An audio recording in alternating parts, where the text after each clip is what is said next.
There's a lot of talk of side hustles. You may even have one or five.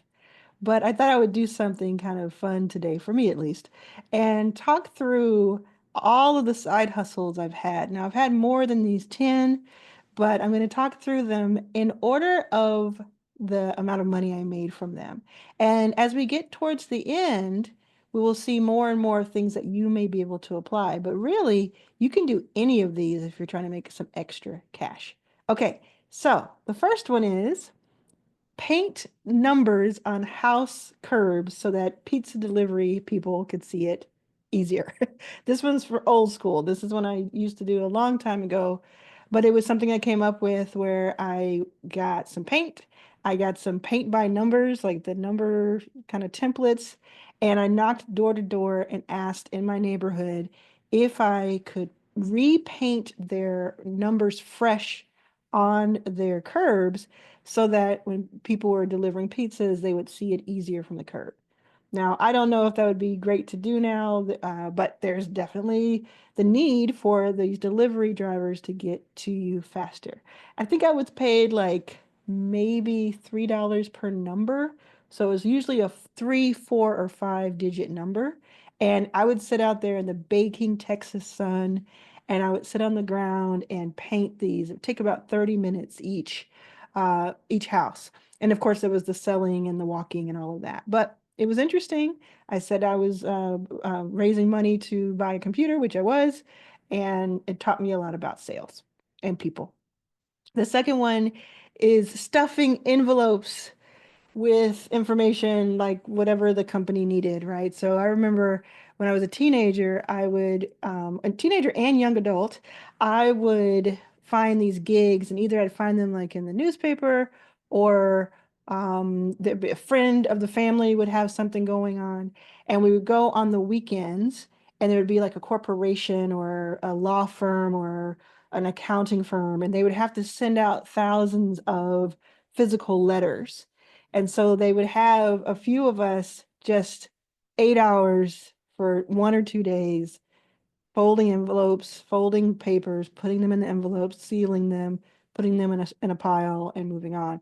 And I think I made around $20 per hour for this, which was like gold at the time, and would still be actually. It's something, it's honest work, and it's something that I did a few times, and maybe there's something there. The third thing I did was I sold ads on a blog that I used to have, or I had a couple of blogs. I would sell ads on it. I would sell space or write about something, and I would charge $50 or $100 or per month or per 3 months bundle, and someone would pay me to have their clickable link and their banner ad on the page. And I remember I'd have a banner that was the more expensive, maybe it was $300. And then I'd have the ads going down the side of the right side of the page. And that was really cool. That taught me a lot. I mean, we're talking 15, 20 years ago, but it taught me a lot about sales. It taught me a lot about negotiating and also kind of automating because once I had it figured out, I could then say, this is what we do. This is how you sign up for it. This is how you apply to be someone. Also taught me about attention, like the attention, uh, uh, just having eyes on what I was doing so that people would want to pay to be in front of that audience. The fourth is, this one's kind of fun. This is one that I probably would still do. Let me know in the comments if this is something that you would want me to do. I used to wear a branded t-shirt from a company or a person, and I would then record whatever I was recording that day or go live or take pictures, and I would have that logo. So I would become the billboard. And the group would pay me $50, $100, $200 per day or per week or whatever it was, where I would wear the shirt and then post it throughout the week. So it's kind of interesting. It reminds me of back in the day, you may remember, maybe remember this, where there was this page where I think it was 1,000 or 1,000,000 pixels or something like that, or little pixels that you could buy one at a time for $1, and they made $1 million. And then another one was you could buy the word. You could buy a word in the English language that you had that word on this website. It was really clever. It was a guy out of Ireland, and it was just these ideas. I don't even know if it exists anymore, but it was just these ideas of how do you sparse out incremental things and sell. So with the t-shirt idea, I could do that today. Like this shirt is a gift for me, and it could say something else, or I could, of course, put my own company out there, and that's definitely something I suggest you do. Alex Hormozy is really good at that for himself, like his own websites, his own logos. Really, really good at that. I have some game too. I have some game for sure, especially in person. I like to wear shirts that have to do with various things that I'm involved in. But that's something you could think about. Like for me, ask me, let's see if anybody wants to buy that from me. But for you, is that something you could offer someone? Are you in front of people on your Instagram or your LinkedIn? And could that be a cute way of making some extra dollars? Number five, transcription. Pretty boring. Transcription, but I did that a ton, a ton. I've done a lot of work. Like when I tell you about working and that work ethic and all of that, it's not just about being a venture capitalist. Like today I've raised and earned millions of dollars, but that's not what I'm really talking about because it is hard work, believe me. But I'm talking since 15, doing this stuff, doing this side hustle stuff. Transcription before there was AI, really AI, and you could just get something transcribed in 2 minutes. It was manual, and it's still manual now. You can actually sign up for transcription websites because some people want their transcription from a human, or they want it in a certain language, or they want it in a certain to get some certain subtlety or nuance, and they don't want it done by just AI. So that's what I did, and I would get paid per minute, I think, of the audio or the video. At one point, I was doing the transcription for Locked Up, the reality show. I was doing the transcription for like the hardcore locked up version, and it was a lot. And I did transcription for so many reality shows. I did in-person transcription once for something I'm going to talk about in number 7, but that was wild. So something if you type fast, if you're able to hear stuff and just type it as you hear it or rewind it or slow it down, it's something that could be interesting if you in a pinch. Number 6 is a little bit more exciting. I was an usher, not usher, but an usher for concerts and sports events in Dallas, Texas, where I grew up as a teenager and then as a young adult. I signed up for one place and then they booked all of the Dallas Mavericks, ironically, now that I'm a big fan of the Mavericks and I work with Mark Cuban. But I was an usher for the Mavericks. I was an usher for the Dallas Stars, and I was an usher for various concerts throughout Dallas that were at the arena or at the amphitheater. So I remember one time I was an usher, and I was probably 16 or 17, and the person who was my lead was maybe 2 years older than me. And they said, look, it was a rock concert. It was for Stone Temple Pilots. It was pretty cool. Stone Temple Pilots for this one. And they said, look, this audience is rowdy. They're going to try to rush the stage. We're going to have to make an example of them.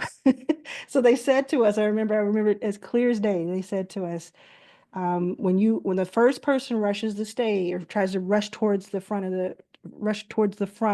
of everyone, you take their shirt and you pull it over their face and you push them back and make an example of them.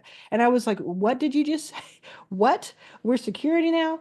I'm taking tickets over here and giving directions, but that was the call. So I did it. When somebody rushed, I went, ah, and I had to do that now. Ah, warrior cry. I pulled it over their head and I pushed them back, and it was a rush of a lifetime. I totally get it. I totally get why TSA is how they are. I get why the bouncers and the ushers are like they are. that's because, it was a rush. And it did set a tone for the evening. It was still wild, but it was that. But then I saw Smashing Pumpkins that way. I saw Garbage that way. I saw Rush that way. And of course I was seeing all of my other faves that I actually liked. I mean, I liked those too, but I was seeing my other faves otherwise, just as a customer. But that one was really cool. Another usher job, and again, you can go looking for these types of jobs because it's you get to experience at least some of the entertainment. If you're okay being on your feet for 8 hours or more, if you're not, it's not best for you. But if you are, it's one way to make some money and have a little bit of fun, if you can, stand the crowds. But I was an usher for Kidam, which was part of the Cirque du Soleil, that tour that went around. It was in Dallas, and I saw something like 17 or 18 versions, not versions, 17 or 18 showings of Kidam. And it was really, really transformative for me at 17 to see that, to work with French, the French Canadian talent and crew, and it really opened my mind a lot. It was very special because there was incredible talent that we would just be working with in the background together, and having, I remember we had like an end of tour party, and it opened my mind to travel, and it opened my mind to what was possible, and it had a lot to do with the work that I would go on to do in live music. Now, speaking of live music, and if you're not familiar with what I did there, before I became a venture capitalist, before I became a true entrepreneur as well, I was a production assistant and a production coordinator for several musicians. It started out very indie, and then I worked my way up to arena level and beyond. And I've worked with some really interesting people like Tony Braxton, Jason Derulo, etc., just for, a few months at a time, out on the road, working as a production coordinator. But the next one is similar to being the usher, but it's a little bit different. And that is being a production assistant for a corporate event, for a live concert. So the concert comes to town, and that team is looking for two or three people to help them that day, or for an indie film that may be filming for 2 days or 20 days. I've done all of that. I've been an assistant. You're running around, people are telling you what to do, you're picking things up. I remember, I'm just having like all these flashbacks. One time I was a production assistant for Alanis Morissette's show in Houston. I think it was Houston or Dallas, one of the two. And this would have been 10 years ago, 12 years ago. And I had already been on the road in a bigger capacity during that time, but then I was at home and I needed to make ends meet. And so I did it. I didn't have a problem having been on the road as someone's boss and then come back at home and do the assistant role. You should never have that problem if you really want to make big things happen. So I remember, for Alanis Morissette, it was a fantastic show. She's awesome. I've loved her music since I can remember. And one of the things that usually you'll do, or you at least be a part of, is getting that fourth meal really for the talent and for the crew. And usually that's like pizza, or it's, if you're in Philly, it's you get the cheesesteaks for everybody or whatever. And you have to perfectly time ordering that many pieces of, that much food for a very large group, but at the right time so that it gets to the arena or wherever you are on time, that it's still warm and it's not too cold, but it also is not too early, and the place hasn't closed yet, and the person's usually still on stage while you're making that order. So it's a whole logistical thing. You work with it with one, two, three, or four people, and you're assisting that. So for hers, it was sushi. It was a really fancy sushi restaurant in Houston. That was Houston. It was a very fancy sushi restaurant. And they sent me in a bus, like a minivan type of thing.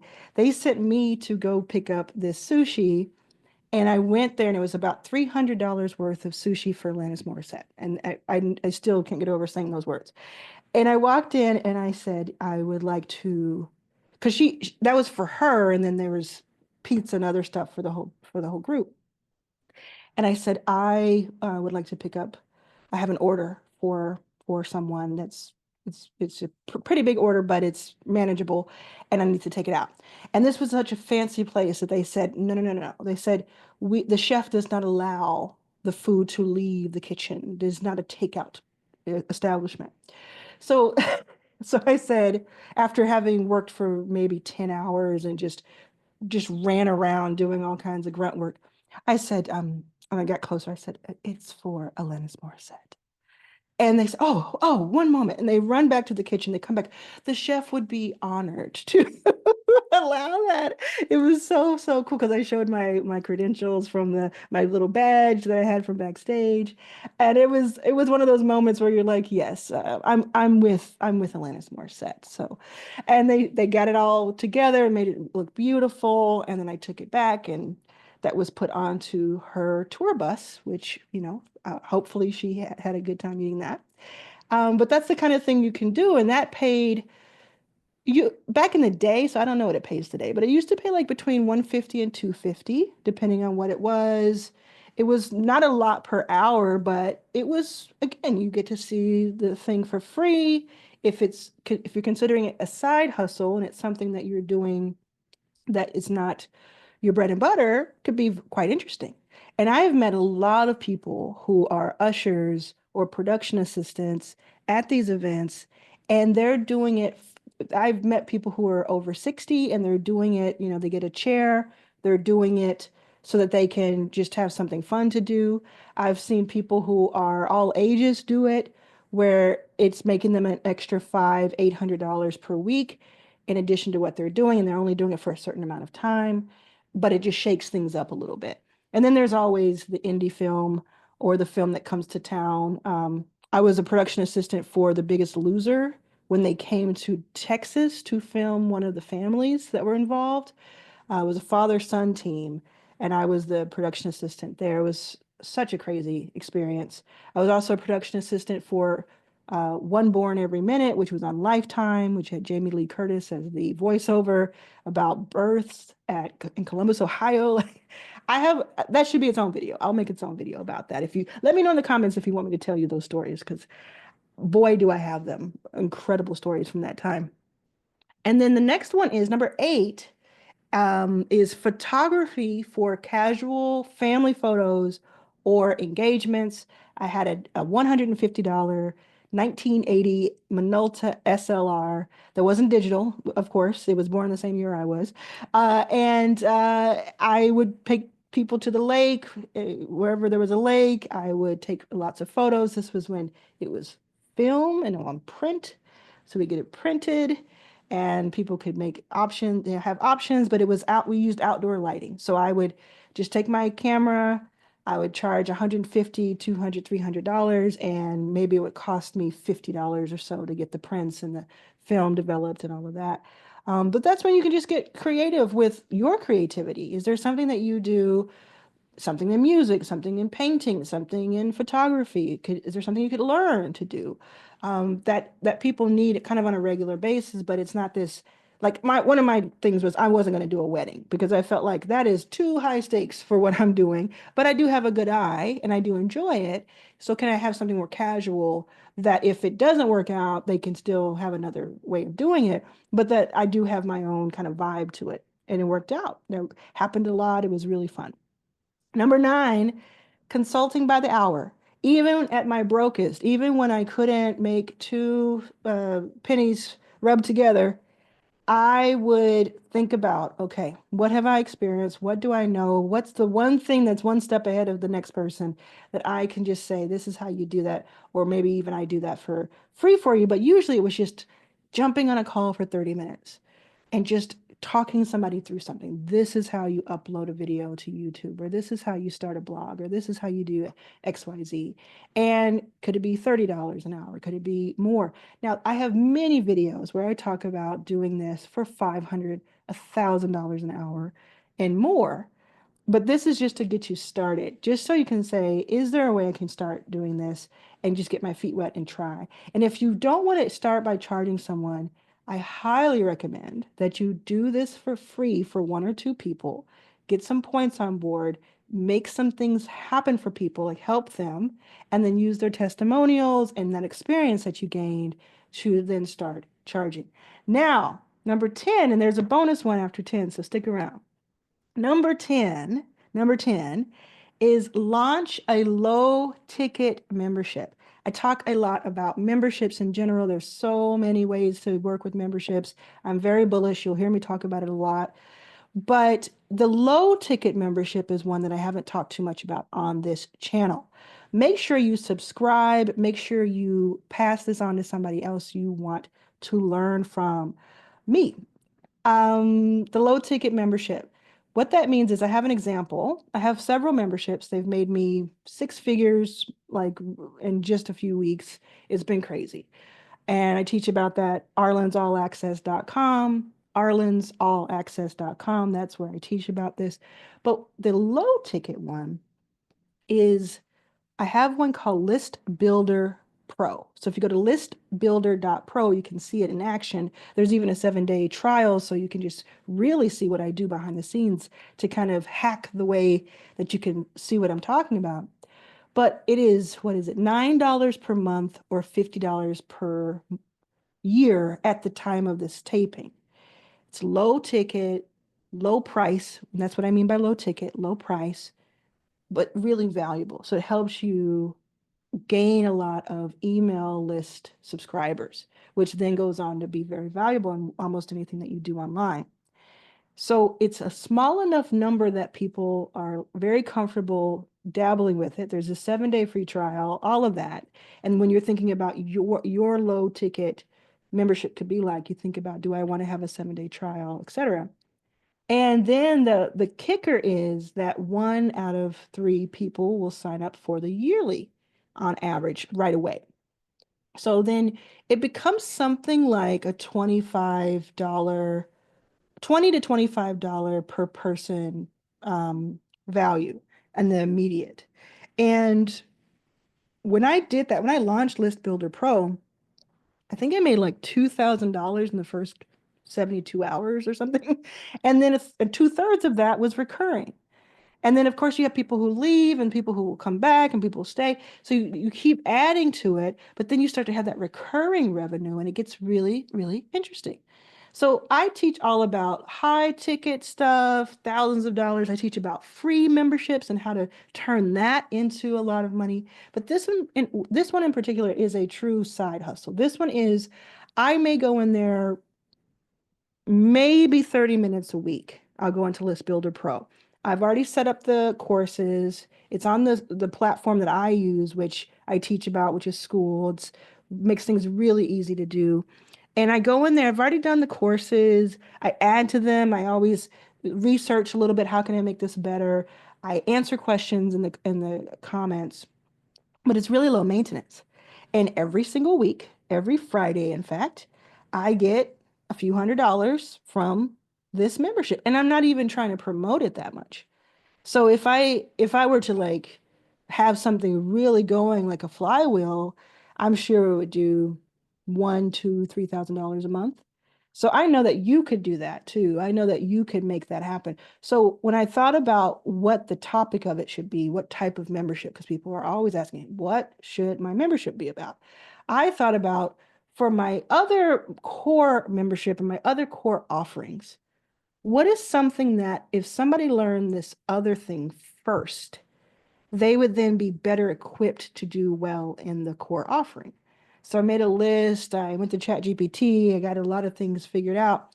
And one of them that just kept coming back up and to my mind and otherwise was that if you have a mailing list, if you can build your mailing list up, you can then send offers out. You can then nurture that mailing list and send offers out. So how can I rival something that costs 10 times what I'm charging and have as good of or even better quality and results for people and charge a very small amount of money for this particular type of membership and experiment? That's the thought process I went through. So I said, okay, it's list building. I'm going to give everybody everything they need to list build, and then I'm going to charge a very small amount so it's a no-brainer. And then on top of that, I put little affiliate links into places like for different mailing options or for my larger core offerings. So it has a lot of nuance to it that has turned into quite a bit of very casual, very passive money. I mean, probably the most passive of everything on this list, because I didn't say passive, I said side hustle, right? But this is probably the most passive, is just I'm I created it once. I'm gonna talk about it every once in a while. People get a lot of value out of it. They tell their friends, and it keeps growing. So that's something that you could do. Now, I said there was a bonus. Make sure you are subscribed. Are you subscribed? Right now, subscribe. Stop what you're doing. Subscribe right now and pass this on to someone else. The bonus one is fun. This is going to be cool for some people. It's called a bump sale. So bumpsale.co. I don't get paid to tell you about it. I just love it. I'm their biggest, and I'm not, there's no hyperbole. I am their biggest customer, meaning I have used it the most and made the most money from it. I make five figures every time I use it. And I have a video about bump sale that'll teach you, it's like 8 minutes long. It'll teach you exactly how to use bump sale. But you basically use it, two lines of code, really simple, because I'm not a techie, really simple. You plug it into your blog, you plug it into your Teachable or your landing page, different ways to do it, wherever you can put a Stripe link, essentially. And you charge somebody for for several things, a digital item like a course or even like launching your first membership, anything like that for something physical, but I would suggest digital first. But really, whatever you can sell, let's say 20 of or 50 of, a ticket to a virtual event, things of that nature, you sell it, you start the price at $1 and then it goes up by $1. And you can change the price, starting price, and the increment. What has worked for me for 3 years, every single time, is starting with $1 and going up by $1 each sale. So you put it out there, and again, if you have a mailing list, let's say you have a mailing list of 1,000 people, or 500 people, or 100 people, you put the mailing list out. You say this thing normally costs $300 or $200. It's available for $1 and goes up by $1 with every sale.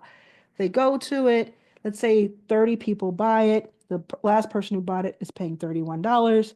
Something like 450 bucks is made in minutes. Now, when I do this, I have seen it as high as like $25,000 because it's like more than 200 people are buying something that costs maybe $1,000 normally. So you don't do this every day. You do it maybe every quarter for a drop, special drop, or you do it in another strategic way. Like I said, I'm going to make sure that you can see exactly how to do the bump sale as a bonus in this video, but check out all of these. Go back and watch all of these and see if there's anything that can add a little bit of money to your bigger goals.